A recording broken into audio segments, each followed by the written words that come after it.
What do lambs, chicks, and rabbits have in common with Jesus? They all play their part in the Easter story. While the festival is religious, with the resurrection of Christ at its heart, many other heavenly creatures have become embedded in our traditions.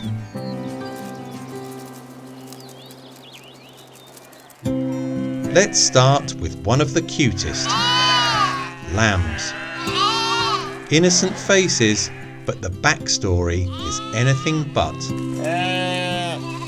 Here comes the religious bit. In the story of Exodus, when the Pharaoh refused to release the Israelites from slavery, God sent 10 plagues. The final one took the life of every firstborn child, except for the Israelites, who slaughtered lambs and painted their doors with blood, so the angel of death would pass over.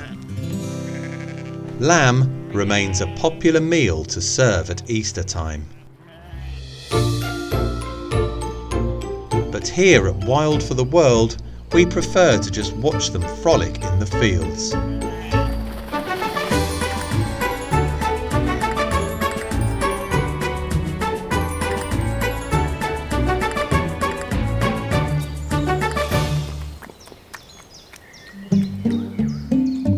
Jesus isn't the only iconic character to pop up at this time of year.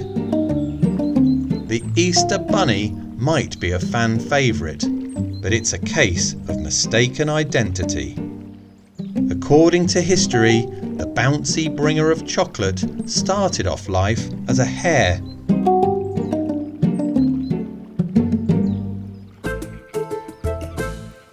In Europe, Eostre, the original word for Easter, was the pagan goddess of spring and fertility.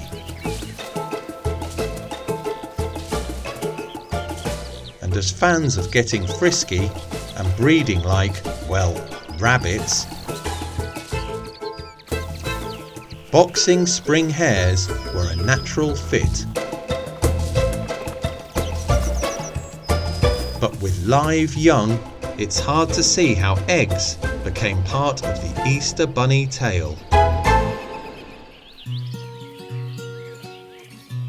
For that, we have to leap back to 16th century Germany. The story goes that one brave bunny laid brightly coloured eggs the day before Easter. The tradition got on a roll, and today Easter egg hunts are popular all over the world. Maybe the tradition stuck because the eating of eggs was forbidden during Lent. Perhaps families decided to paint them so they didn't go to waste. And then, in the 19th century, they got an upgrade, when the first ones were produced from chocolate, an instant hit. At Wild for the World, we love Easter, and it's not just because of the chocolate. It's one of our favourite times of the year. Spring, a time of new life. When plants are pollinated, wild babies born, and eggs hatch. This chick is a grey partridge, born not to a wild world, but to an incubator, monitored by scientists working to save her species. The birds need a helping hand, because habitat loss and human disturbance have driven their numbers to an all-time low. In their natural habitat, the family birds raise their young on the ground. They like to live in farmers' fields. The crops provided good cover, so the chicks can stay out of sight of predators. There's an endless banquet of food for for the little ones to learn to forage for seeds. And there's plenty of dust for bathing and keeping their feathers free of bugs.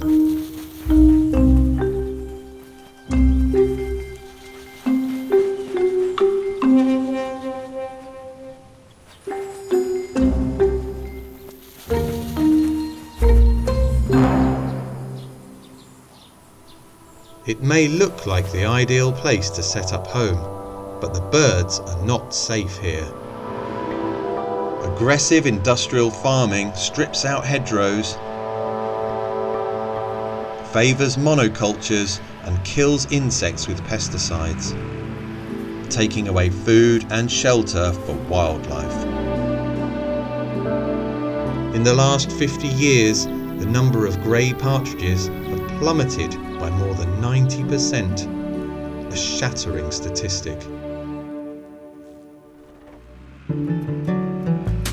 But change is happening. Across Europe, some farmers already work with conservationists, setting aside land to protect nesting sites and provide somewhere safe for reintroduction into the wild, helping to bring them back from the brink. By coming together, we really can make a difference. Subscribe to Wild for the World for more conservation stories, and like and share to spread the love of nature.